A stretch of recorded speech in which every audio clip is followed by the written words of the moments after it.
뭔가 하나님의 나라라고 하면 우리는 어떤 것을 생각하냐면 굉장히 이상적인 모습을 생각을 합니다. 그런데 저번 주 본문의 마태복음 13장의 하나님의 나라는 지극히 현실적인 하나님의 나라였어요. 바로 어떤 나라냐면 하나님의 나라는 알곡과 가라지가 함께 있다라고 말하고 있습니다. 되게 현실적이죠. 우리가 흔히 볼 수 있는 모습이었습니다.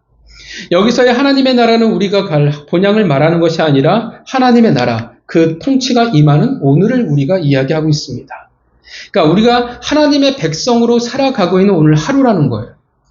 그렇게 하나님의 나라는 그 대표적인 교회는 어떻게 해요? 알곡과 가라지가 함께 있는 곳입니다. 그래서 교회는 어떻게 해요? 이상적이지 않아요. 교회는 항상 시끄럽고 아픔이 있고 여러 사건과 사고가 있는 곳입니다. 가라지의 특징을 기억하시죠? 가라지의 특징은 딱 두 개예요. 뭐냐 하면 올무와 불법입니다. 그런데 왜 하나님은 가라지를 쳐내지 않냐 하면 가라지 때문에 참으시는 것이 아니라 알곡 때문에 참는다고 말씀하십니다. 그러니까 뭘 말하냐면 가라지가 문제라고 얘기하지 않아요. 그러니까 결국 뭐가 문제냐면 알곡이 문제라고 이야기를 합니다. 가라지는 구별이 돼요. 근데 뭐가 구별이 되지 않냐면 알곡이 구별되지 않는 상태예요. 알곡이 가라지와 구별이 되지 않는다라는 것입니다.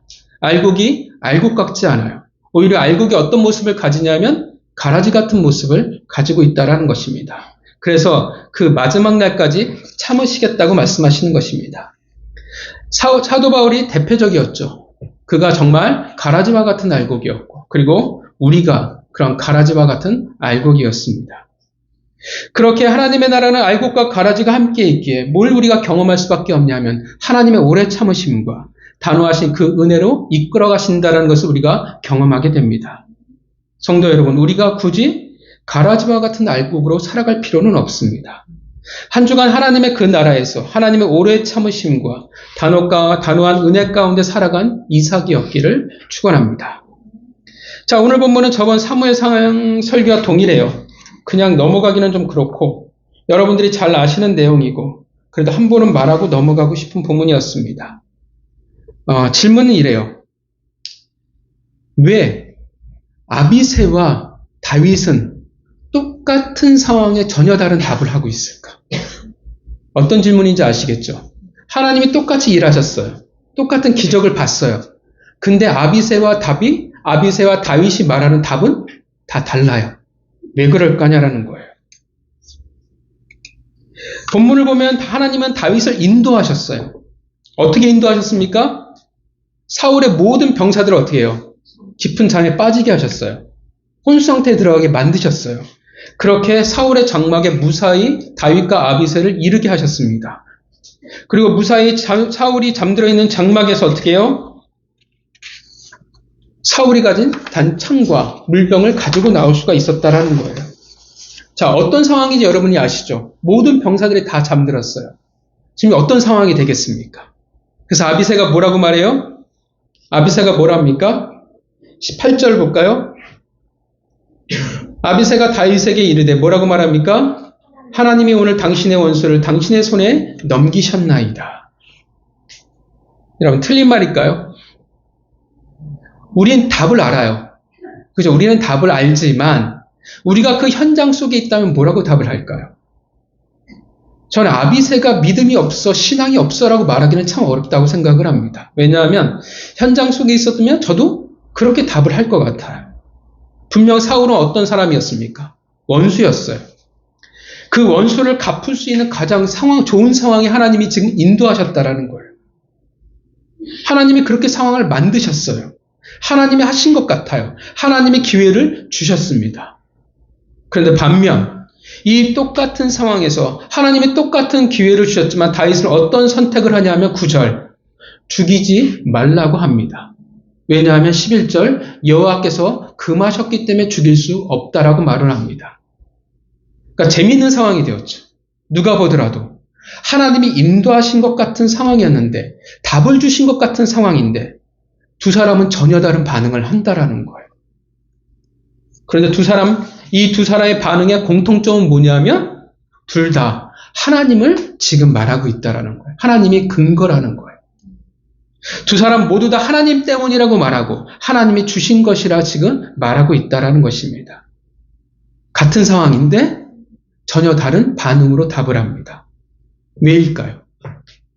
어렵지는 않은 얘기고 여러분들이 잘 아실 거고 여러분들이 신앙생활 해오면서 많이 경험하셨을까 생각합니다. 이 문제는 우리에게 매우 현실적인 이야기이기 때문에 다루고자 합니다. 왜냐하면 우리도 그렇거든요. 분명히 하나님이 하신 것 같아요. 하나님이 응답하신 것 같아요. 모든 상황이 어떻게 해요? 화살표가 다 이것을 가리키는 것 같아요. 그런데 지나고 나니까 어떻게 돼요? 그게 아니었구나라는 것을 우리가 경험하게 된다는 것입니다. 내가 하나님에게 열심히 기도하고 응답받았다라고 생각했는데 하나님 믿습니다라고 했는데 아니었어요. 왜 이런 일들이 생기냐라는 거예요. 왜 같은 하나님이 분명 주신 기회 같은데 왜 전혀 다른 반응이 나오냐라는 것입니다. 결국 아비새와 다윗의 차이는 뭘까요? 머릿속에 여러분들 답이 그려지시죠? 아비새는 왜 이런 결론에 이를까요? 왜 이런 결론을 내립니까? 판단의 기준의 문제죠. 아비새의 판단의 기준은 뭡니까? 판단의 기준이 누구예요? 지금 아비새에게 있어서는. 하나님입니까? 자기일까요? 그죠, 자기죠. 분명 입으로는 누구를 말하지만 하나님을 끌어와요. 그러나 그가 말하는 것은 하나님을 말하고 있지만 사실 누구를 근거로 이야기하냐면 자기 자신이에요. 하나님을 끌어오지만 누가 원하는 것을 지금 하고 있냐면 하나님이 원하는 게 아니라 사실 아비새 본인이 원하는 것을 말하고 있다라는 것입니다. 하나님이 이 모든 상황을 아비새가 보기에 주신 것 같아요. 기회가 왔다라고 생각을 해요. 아비새가 하는 말이 거짓말이 아닙니다. 아비새가 생각하기에 이것은 정말 하나님이 주신 기회였어요. 왜 이런 생각을 하냐 하면 내가 원하는 것이기 때문에 그래요. 내가 원하는 것과 상황이 어떻게 해요? 맞아떨어져 버렸어요. 내가 원하는 상황이었고 내가 원하는 기회예요. 내가 정말 가지고 싶고 내가 정말 이루고 싶은 일이었다라는 거예요. 지금 다윗과 다윗의 공동체인 아둘람이 왜 이렇게 고생을 하고 있습니까? 그들이 죄를 지어서 고생을 하는 게 아니에요. 그 말은 죄를 짓지 않았는데 그들이 고생하고 있다라는 말은 상당히 억울하다라는 거예요. 이렇게 나만 고생하는 것이 아니라 가족 모두 어떻게 해요? 고통 속에 지금 살아가고 있다라는 것입니다.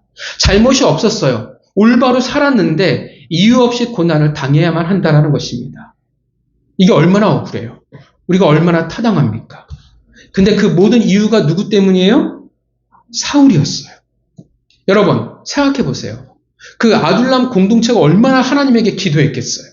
이 억울함, 이 고난이 끝나기를 얼마나 하나님에게 호소하지 않았겠습니까? 정말 하나님 나의 소원입니다. 이것이 나의 간절한 바람입니다. 기도하는 건 문제가 없는데 진짜 문제는 뭐냐 하면 내가 그 모든 기준이 되어버린다라는 것입니다. 내가 힘들어서, 내가 원해서, 내가 합당해서 우리는 나도 모르게 기준이 되어져 버려요. 아무것도 생각할 수 없고 그냥 하나님이 내게 주신 기회라고 그냥 결론을 내려버린다라는 것입니다. 생각하지 않아. 고민이 없어요. 그냥 그럴듯한 상황이 되어버리니까 더 이상 고민 없이 이건 하나님이 주신 기회야 라고 생각합니다. 내가 원하는, 내가 바라는 기회가 하나님과 맞닿아 버리니까 더 이상 사고가 필요가 없어요. 철저히 어떻게 해요? 입으로는 하나님을 근거로 말할지 모르지만 사실은 나라는 기준에서 멈춰 있을 뿐입니다.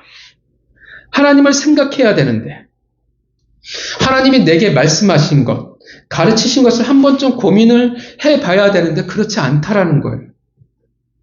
우리는 하나님이 아닌 내가 기준이 되어질 때 우리는 실패를 경험하게 됩니다. 왜냐하면 그것은 결국 내가 하나님의 주권 아래 살아가고 있지 않다라는 것을 스스로 증명하는 것이기 때문에 그래요. 여러분, 우리가 성도니까, 우리가 그리스도인이니까 너무 잘 알잖아요. 내가 기준이 되어져 버린다라는 것은 정말 위험한 일입니다. 이건 죄의 문제가 되어져 버려요. 왜냐하면 창세기 3장 22절에 이런 말을 합니다. 어떤 배경이냐면 아담과 하와가 선악과를 따먹고 죄를 짓고 하나님으로부터 분리되어진 이후에 하나님께서 뭐라고 말씀하시냐면 3장 22절에 보라 이 사람이 선악을 아는 일에 우리 중 하나같이 되었으니 라고 말씀하십니다. 이 말은 그들이 사람이 이제 비로소 선악을 판단할 수 있는 그런 힘이 생겼어라는 것을 말하는 게 아니에요. 굉장히 부정적인 말입니다. 이 말은 뭐냐면 선과 악을 판단하는 기준이 달라져 버렸다라는 거예요. 그전에는 선과 악의 기준이 누구였어요? 철저히 하나님이었는데 선악과를 따먹은 이후로 선과 악의 기준이 누가 되어져 버리냐면 사람이 되어져 버린 거예요. 그러니까 오늘날도 그러잖아요. 선과 악의 기준은 누가 되어야 돼요? 하나님이 되어야 돼요. 근데 요즘 어떻게 돼요? 선과 악의 기준은 사람이 되어져 버려요. 이게 인본주의예요. 성경에서 아무리 하지 말라 이건 아니야 죄라고 이야기해도 어떻게 해요? 이건 아니잖아. 사람이 그럴 수도 있지. 우리는 그런다라는 거예요. 그게 뭐가 죄야? 다들 그런데 왜 그게 무슨 문제가 되는데? 이제 이렇게 얘기를 해버린다라는 거예요. 그거에 대한 죄의 의식이 더 이상 없다라는 것입니다. 왜냐하면 이제 선과 악의 판단이 내가 인간이 되어버렸기 때문에 그렇습니다. 죄의 결과예요. 헷갈려요. 터무니없는 상황이라면, 말도 안 되는 상황이라면 우리가 틀리지 않을 텐데, 구분하기가 너무 쉬울 텐데, 오늘 본문같이 마치 하나님의 기회를 주신 것 같은 상황에서는 우리는 너무나 쉽게 실패해버린다라는 것입니다. 왜 실패해요? 내가 기준이에요. 내가 기준이 왜 돼요? 왜 내가 기준이 되겠어요? 악해서 내가 기준이 되는 게 아니에요. 내 간절함이 있기 때문에 그래요. 내 소원이 있기 때문에 그래요. 내가 소원이 아니면 어떻게 해요? 굳이 헷갈릴 필요가 없거든요. 내가 간절하니까, 내가 소망하니까, 내가 억울하니까, 내가 타당하니까 어떻게 돼요? 내가 기준이 되어져 버리는 것입니다. 그래서 아비새는 다윗과 전혀 다른 반응을 하는 것입니다. 같은 상황인데 하나님이 똑같은 기회를 주셨는데 전혀 다른 이야기를 지금 하고 있는 거예요. 여러분, 하나님은 왜 사울의 군사들을 다 잠들게 해서 사울이 그곳에 장막으로 다윗과 아비새를 인도하셨습니까? 왜 그런 기회를 주신 거예요? 하나님은 지금 사울을 죽일 기회를 주시는 게 아닙니다. 아비새의 소원과 아비새의 바람을 이루는 기회를 지금 준 게 아니에요. 그보다 더 크고 넓으신 하나님의 뜻이었습니다. 사사로운 복수를 위해서라도 개인의 평안을 위해서도 아니었습니다. 뭐였냐면 하나님의 주권 아래 살아가고 있다라는 것을 증명할 수 있는 기회였어요. 어떤 기회였어요? 내가 실력을 쌓아나갈 수 있는 기회였어요. 성장할 수 있는 기회였습니다. 내가 정말 하나님을 믿는다라는, 그 말씀을 믿고 살아간다라는 것을 보여줄 수 있는 그 실력을 자랑할 수 있는 기회였습니다. 하나님의 뜻을 이룰 기회로 하나님은 그런 기회를 주신 것이었습니다. 다윗은 그것을 믿었어요. 그래서 자신이 기준이 아니었습니다. 내가 겪고 있는 상황, 나의 간절한 바람, 내 소원, 내가 이루고 싶은 모든 것. 그런데 다윗은 그것이 그의 기준이 아니었습니다. 내가 기준이 아니라 철저히 하나님의 기준이었어요. 하나님의 기준이 되니까 당연히 뭐가 우선이 될 수밖에 없겠습니까?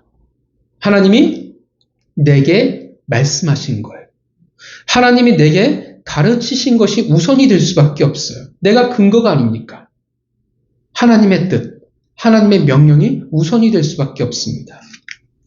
내게 주어진 모든 상황보다도 하나님의 말씀이 우선이 될 수밖에 없다라는 거예요.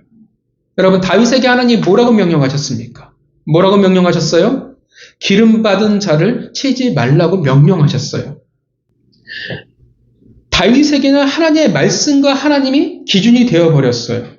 그러니까 헷갈리지가 않는 거예요. 내가 기준이 되어져 버리면 헷갈려요.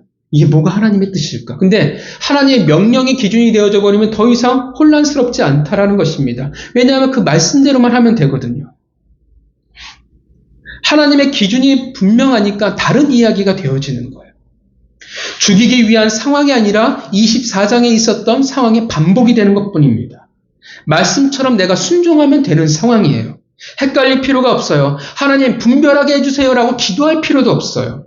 그냥 말씀하신 대로, 하나님이 원하시는 대로, 하나님의 기준대로 그냥 하면 된다라는 것입니다.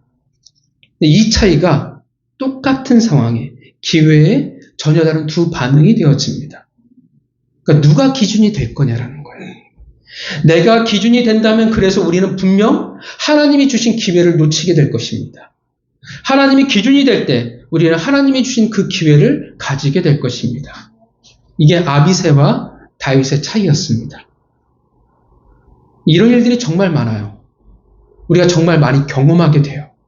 열심히 기도하고 간절히 매달리고 그런데 상황이 열리는 것 같으면 응답하시면 우리는 그래 맞구나 해버린다라는 거예요. 그냥 옳다구나 해버려요. 그래서 결론은 어떡합니까? 지나고 나보니까 아니었구나. 내가 실수였구나. 그럼 그게 뭐지? 라고 물음표가 남게 된다라는 거예요. 저도 그래요. 저도 그런 것을 경험하고요. 또 제가 성도들을 볼 때 그런 실수들을 반복하는 모습들을 봐요. 응답을 받았다고 하는데 말을 해요. 하나님이 분명 상황이라는 기회를 주셨다고 하는데 제가 보기엔 전혀 아니거든요. 왜 그렇게 상황이 해석이 되어져야 되는지, 왜 그렇게 판단은 분별을 하는지, 왜 그렇게 맞다고 하는지. 심지어 하나님이 그전에는 저에게 와서 뭐라고 얘기하냐면 이런 게 저런 게 하나님에게 저에게 가르쳐 주셨고 저에게 말씀하신 겁니다. 라고 분명히 이야기를 해요. 저한테 이 얘기했는데 상황이 좀 바뀌어버리니까 바꿔서 얘기해버려요. 여러분, 하나님의 가르침과 하나님의 뜻이 손바닥 뒤집듯이 그 쉽게 바뀔까요? 하나님은 잘 안 바뀌어요. 여러분, 하나님은 바뀌지 않는데 우리는 금방 바꿔버려요. 내가 응답받았던 하나님의 그 기준들, 하나님의 뜻과 다른 것이 있으면 고민을 해봐야 되잖아요. 왜 이게 하나님의 뜻일까? 왜 하나님의 뜻과 이게 안 맞을까, 거슬릴까 고민을 해봐야 되는데 말이 안 되잖아요. 상식적으로 하나님의 뜻이 하나님의 뜻을 거스리는 일이 있을 수 있겠습니까? 하나님의 말씀이 하나님의 말씀을 거스릴 수 있겠나요? 없다라는 거예요. 그러면 어떤 뜻이 되어져요? 둘 중에 하나는 내가 잘못 받은 거예요. 그런데 그것에 고민이 없이 그냥 답을 내려버린다라는 거예요. 왜냐하면 기준이 사실 하나님이 아니거든요. 내가 기준이기 때문에 그래요. 나의 간절함, 나의 바람, 나의 소원, 나의 억울함, 나의 합당함, 그것과 맞아 떨어지면 우리는 더 이상 하나님의 뜻과 말씀을 생각하지 않는다라는 것입니다. 그래서 실패해버려요. 여러분, 정말 여러분들이 하나님의 뜻을 분별할 때 주의해야 할 게, 여러분 한번 잘 보세요. 내가 하나님의 뜻을 구분하고 판단할 때 내가 정말 절박함과 간절함과 억울함과 타당함이 가득하다고 하면 한 번 더 생각해 보세요. 우리는 쉽게 어떻게 해요? 뭐에 설득당해 버리냐면 내 간절함에 쉽게 설득당해 버리기 때문에 그렇습니다. 그럴 때 우리는 극히 내가 하나님이 아니라 내가 기준이 될 가능성이 크기 때문에 그렇습니다. 그럴 때 우리는 하나님이 주신 기회가 되지 않을 때가 많습니다. 자꾸 하나님의 기회를 낭비해버려요. 그러라고 하나님이 우리에게 물질을 주신 것도 아니고 더 나은 자리를 주신 것도 아니고 그러라고 성공을 주신 것도 아닌데 우리는 자꾸 하나님의 기회를 잃어버립니다. 낭비해요. 놓쳐버려요. 사사로운 이익을 위해서 기회로 삼아버립니다. 목적과 상관없는 것은 가치가 없는 거예요. 내가 아무리 이 세상에 성공해도 하나님의 목적과 상관이 없으면 다 낭비입니다. 마치 누구와 같으냐 하면 달란트 비유에 나오는 한 달란트를 땅에 묻은 어리석은 종과 다를 바가 없는 것입니다. 성도 여러분, 여러분에게 기준이 분명해야 돼요. 그 기준이 제대로 되어 있지 않는다면 당연히 분별이라는 것은 너무나 어렵습니다. 하나님의 뜻도 불분명해질 수밖에 없어요. 그것은 교회의 연차가 내가 교회 짬밥으로 해결되어지는 것이 아닙니다. 기준이 분명하다는 것은 하나님의 뜻, 하나님의 말씀을 이야기를 해요. 그래서 뭐가 중요하게 되냐면 내가 분별하고 하나님의 기준을 올바로 알기 위해서는 내가 말씀이 중요한 거예요. 내가 아는 것이 이 정도 수준밖에 없으면 어떻게 해요? 그 정도 수준에서 판단하는 거예요. 내가 초등학교 1학년의 실력밖에 없으면 내가 40이고 50이고 나이가 들었어도 진짜 신앙의 실력은 초등학교 1학년이면 딱 그 정도의 수준에서밖에 우리는 할 수밖에 없다라는 거예요. 여러분, 다윗은 분명히 알았잖아요. 기준이 분명하면 어떻게 결정하면 돼요? 그 우선순위에 따라서 내려가면 되는 거예요. 아무리 상황이 사울을 죽일 수 있는 상황으로 가더라도 하나님 뭐라고 명령하셨어요? 기름 부음 받은 자는 해치지 말라고 명령하셨으면, 선을 그으셨으면 어떻게 해야 돼요? 그것을 빼고 생각하는 거예요. 그것으로부터 시작하는 거예요. 당연히 사울을 안 죽이는 것으로부터 생각이 시작되어져야 되는 거예요. 죽이지 말라고 했는데 죽이는 상황으로 하나님이 인도하실 리가 없잖아요. 그것을 가지고 하나님이 나에게 주신 기회냐 아니냐를 고민할 필요가, 그런 바보 멍청이 같은 기도가 필요가 없다라는 거예요. 왜냐하면 이미 말씀하셨으니까. 그럼 말씀이 기준이 되어지고 내 판단의 시작점이 말씀이 되어지는 거예요. 근데 그렇지 못하면 쓸데없는 것을 가지고 우리가 고민하기 시작하는 거예요. 말씀하셨으면 우선순위가 결정이 된 겁니다. 그 우선순위에 따라서 여러분들은 내려가면 돼요. 당연히 사울을 안 죽이는 것이고, 그러면 사울을 죽이지 않는 건데 왜 하나님은 나에게 이런 상황을 주셨을까? 왜 하나님이 이렇게 나를 인도하셨을까? 고민하면 되는 겁니다. 그런데 이 기준이 명확하지 않으면 우선순위가 헝클어뜨릴 수밖에 없어요. 더 많은 고민이 필요하게 되고 더 많은 갈등을 가질 수밖에 없습니다. 그래서 여러분, 알아야 돼요. 아는 것이 중요해요. 기도를 하든 내가 응답받기를 원하든 하나님의 백성으로 분별하며 살아가길 원한다면 알아야 돼요. 왜 우리가 기도의 응답을 못 받는데요? 아는 게 없으니까. 내가 하나님을 정작 모르는데 어떻게 하나님의 응답을 받을 수가 있어요? 당연히 몰라요. 알 수가 없는 거예요. 여러분, 하나님의 길을, 그 분별을 하길 원하십니까? 그럼 우리는 아는 것에서부터 시작을 해야 합니다. 안타깝네. 자, 어렸을 때 참 많은 은사를 받았고 많은 신비를 경험해 봤었습니다. 그런 많은 은사를 경험했을 때 정말 고민되는 것, 어려운 것 딱 하나였어요.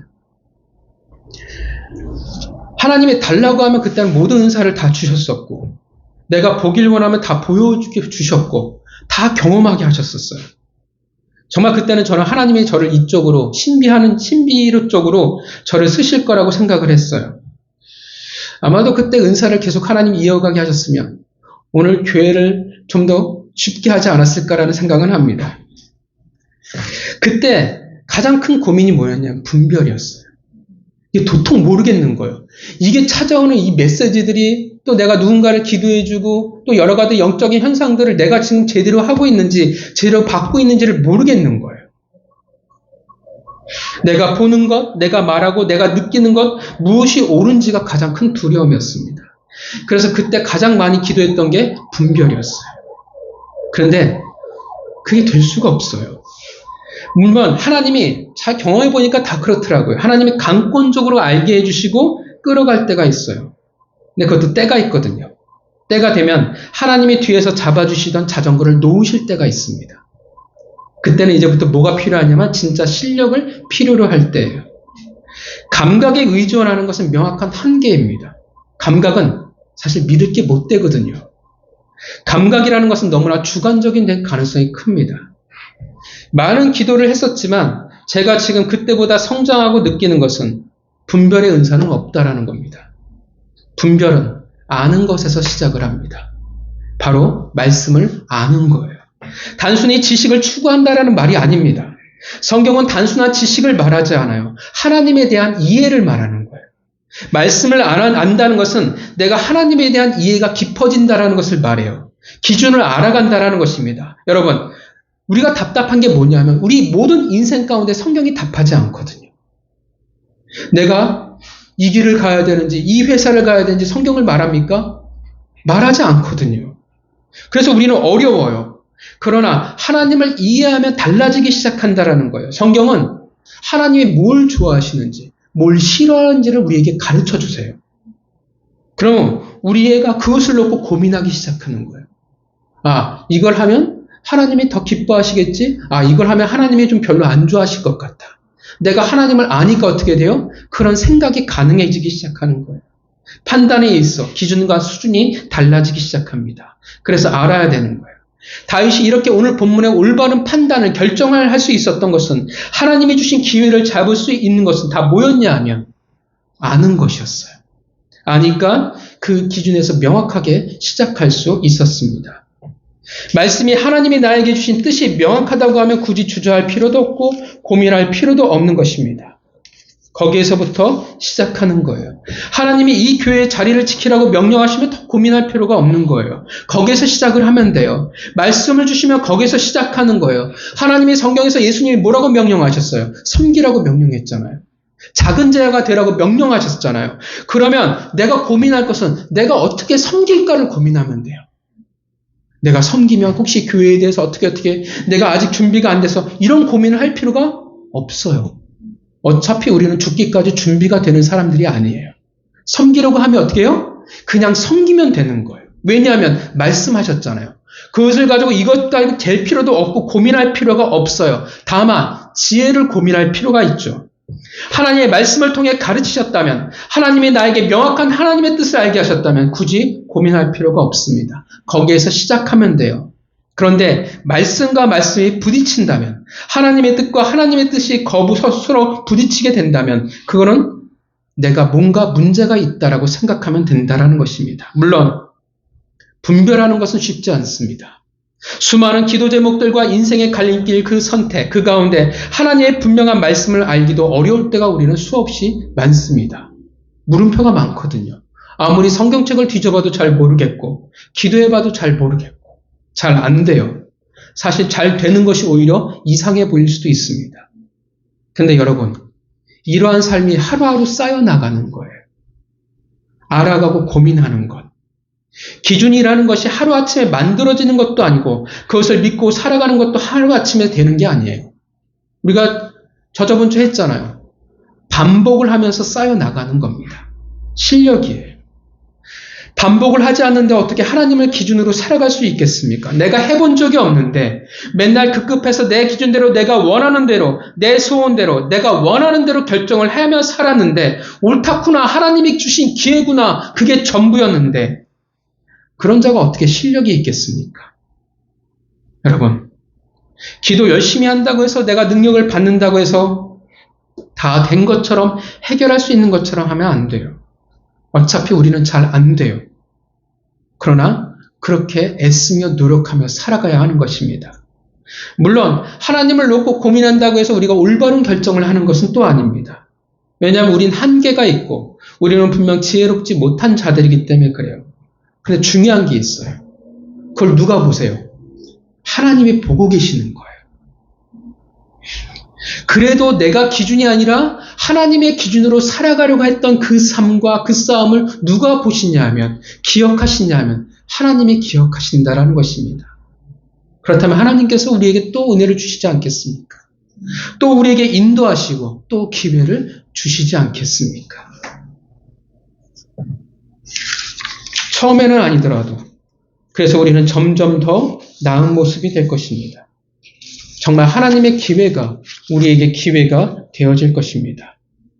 그리고 이게 진짜 하나님이 원하시는 하나님의 주권 아래 살아가는 백성의 모습이 될 겁니다. 우리는 하나님의 주권을 잘 못 믿거든요. 하나님이 내 인생을 책임지신다라는 것을 사실 우리는 잘 안 믿어요. 그래서 자꾸 어떻게 해요? 내 해석이 들어가는 거예요. 내가 기준이 되는 거예요. 참을 수 없거든요. 믿을 수가 없거든요. 근데 다윗은 기다리잖아요. 10절에 뭐라고 말합니까? 10절 읽어볼까요? 10절 읽겠습니다. 시작. 다윗이 또 이르되 여호와께서 살아계심을 두고 맹세하노니 여호와께서 그를 치시리니 혹은 죽을 날이 이르거나 또는 전장에 나가서 망하리라. 뭘 말해요? 지금 저주를 퍼붓는 게 아니에요. 뭡니까? 내가 안 해도 하나님이 하신다라는 거예요. 그래서 나는 지금 기다릴 수 있다라는 겁니다. 어떤 기준이냐에 따라서 본문의 상황은 전혀 다른 이야기가 되어집니다. 어떤 기준이냐에 따라서 하나님이 주신 기회가 될 수도 있고 아니면 낭비가 될 수도 있습니다. 여러분, 하나님이 여러분에게는 지금 어떤 기회를 주고 계십니까? 여러분들은 지금 어떤 상황을 맞이하고 계십니까? 그 모든 상황을, 그 모든 기회를 어떤 기준으로 분별하고 계십니까? 내가 기준이십니까? 아니면 하나님이 기준입니까? 아비새처럼 나를 위해서 하나님의 이름을 혹시 외치고 있지는 않습니까? 똑같은 기회, 똑같은 상황일지라도 기준이 다르면 전혀 다른 답이 되어집니다. 아비새와 다윗의 차이예요. 우리가 어떻게 해야 할까요? 아는 것으로부터 시작해야 합니다. 알아야 합니다. 그리고 절박한 소원, 강구, 억울함, 타당함이 있다면 여러분 진짜 얼음 위를 걸어가듯 또 조심하시기를 바랍니다. 그럴 때 이런 질문을 한번 던져보세요. 나를 위해서인가? 아니면 하나님을 위해서인가? 한번 질문을 던져보세요. 좀 더 분별하는데 여러분들에게 도움이 될 겁니다. 다윗처럼 분명한 하나님의 기준이 그 실력이 없더라도 적어도 하나님 편에 고민이 여러분들에게 있기를 바랍니다. 성도 여러분, 한 주간 하나님이 주시는 모든 상황, 모든 기회 속에서 아비새가 아닌 다윗처럼 내가 아닌 하나님이 기준이 되어지기를 주님의 이름으로 축원합니다. 기도하겠습니다.